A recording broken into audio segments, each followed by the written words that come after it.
Hey, how you doing? Justin here. Today we are checking out Dirty Deeds Done Dirt Cheap by acdc. All-time classic rock song and relatively easy. Mostly open chords, although you do need a B chord, B power chord, B bar chord if you're going to play the rhythms under the solo there.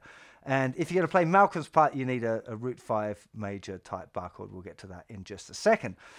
Let's start off by looking at the intro and a couple of the quirks for the chords that are fairly important. The first chord, E.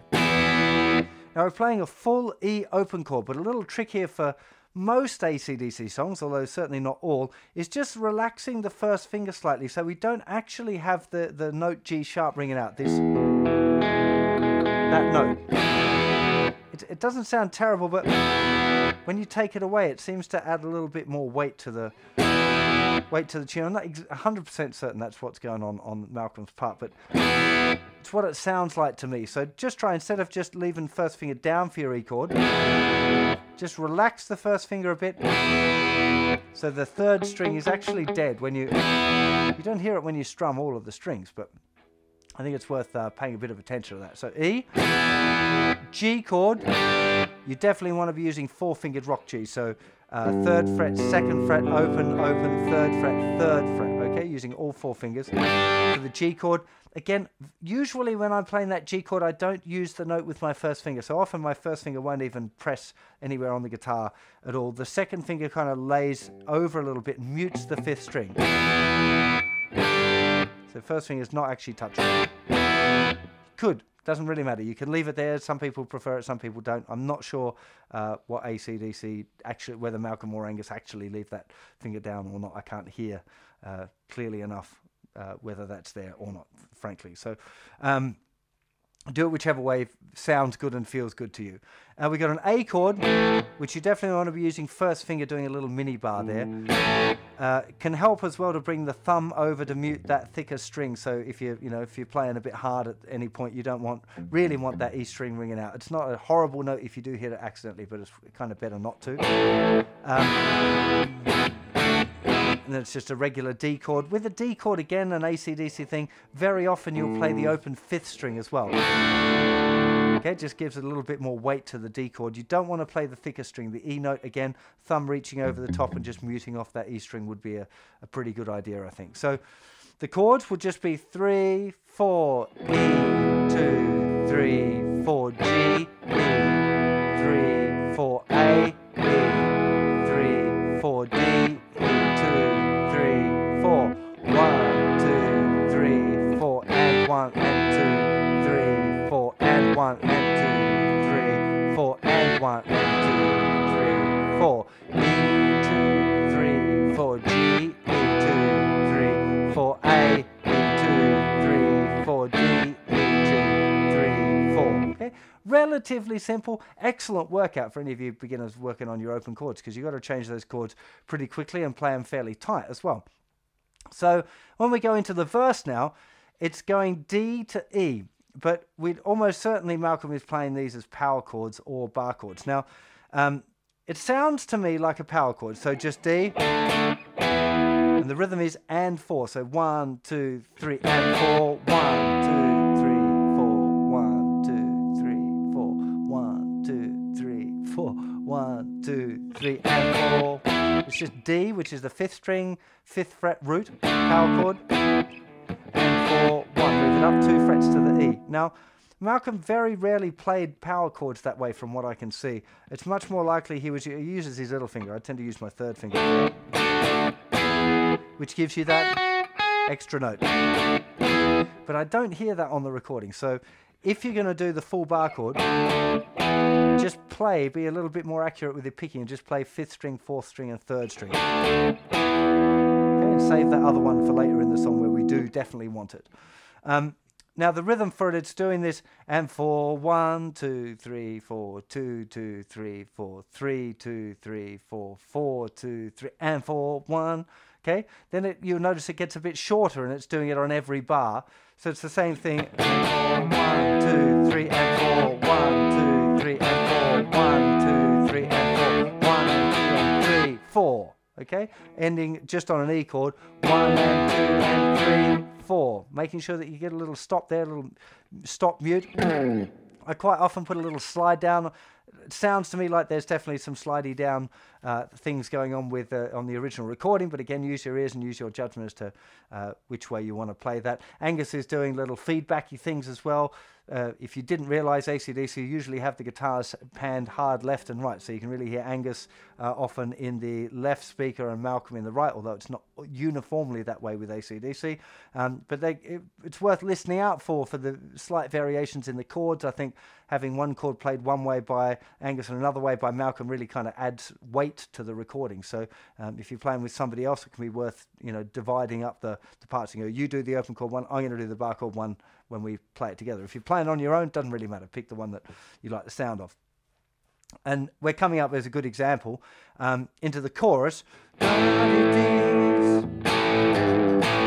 Pretty sure Angus is just playing A, you know, first finger bar version, thumb muting that thicker string again. Then using second finger on the 3rd fret of the thicker string, a little bit of vibrato just on the G note.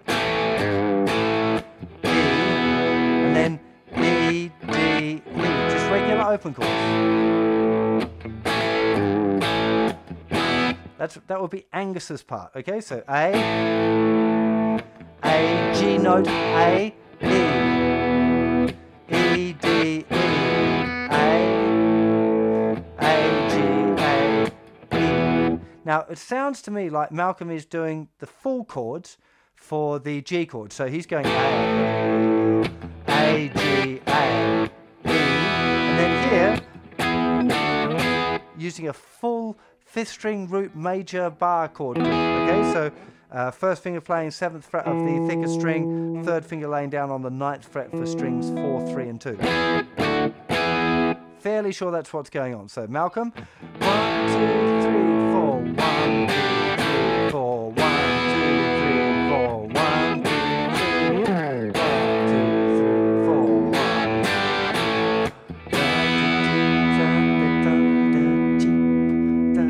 So that's a nice, again, one of those things. Definitely listening to the original recording is something you should be doing, so you can hear the movement between the way the guitars work together, because it's a real pinnacle thing of for ACDC. So the backing for the solo starts off on a B chord, okay? So first finger in the 2nd fret of the 5th string, 3rd finger bar in the 4th fret of strings 4, 3, and 2. It's a B chord. And then we're going down to an A chord, just using first finger bar on the 2nd fret strings 4, 3, and 2 again. So the rhythm, very specific again. We start with a B chord, 2, 3, 4, 1, 2, 3, 4, 1, 2, and 3, and 4, and 1, 2, 3, 4, 1, 2, and 3, and 4, and 1. And making sure that you realize that we're using the outside part of the palm there to touch on the beat. So letting the B chord ring out, 4, 1, 2, and 3, and 4, and 1. Except for the last one. So and 3, and 4, and 1. There's no mute just before the 1 again, but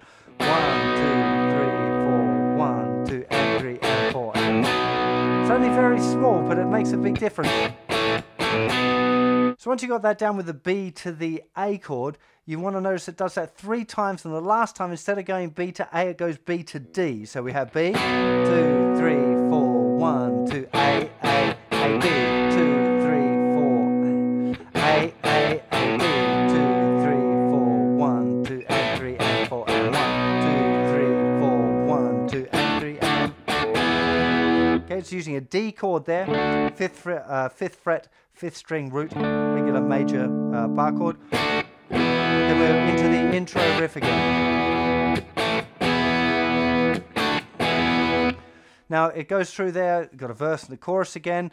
Then we enter this nice little kind of what I'd call a breakdown section at the end.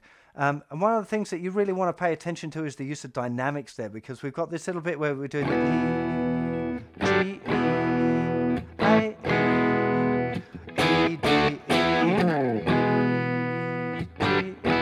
and you've got to play them softly because they're a lot cleaner and down from that. And then you have the dun, da, G.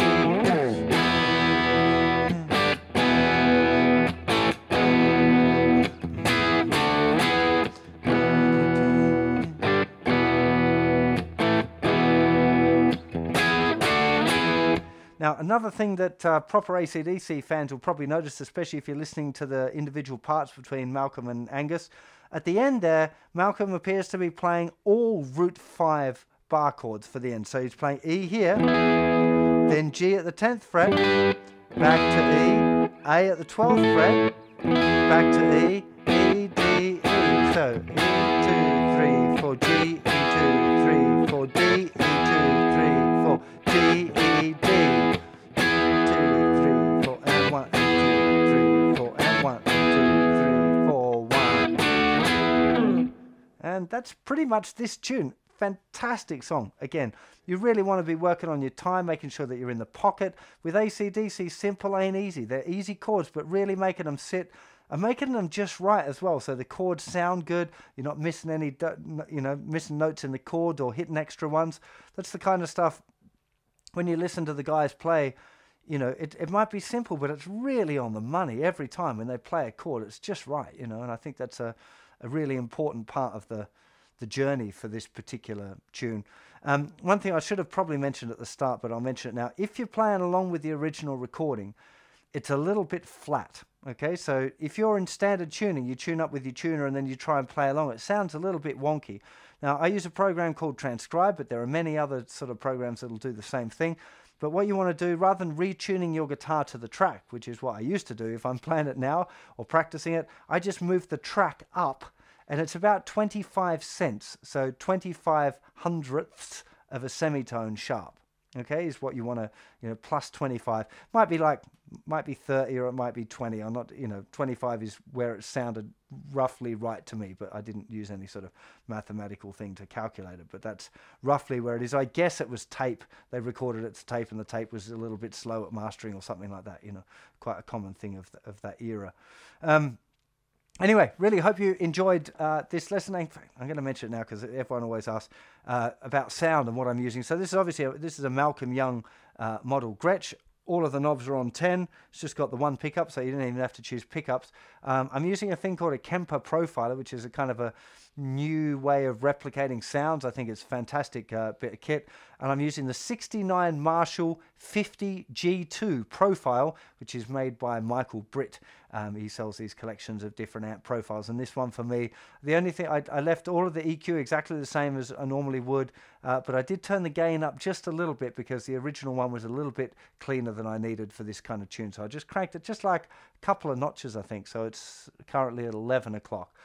If I have a look at it now. So look, I really hope you enjoyed this lesson. Please subscribe to my channel if you dig what I do. I've got loads more AC/DC on the way for you, and do go and check out the website. More than 1,000 free lessons. I'll see you for more very, very soon. You take care of yourselves. Bye bye.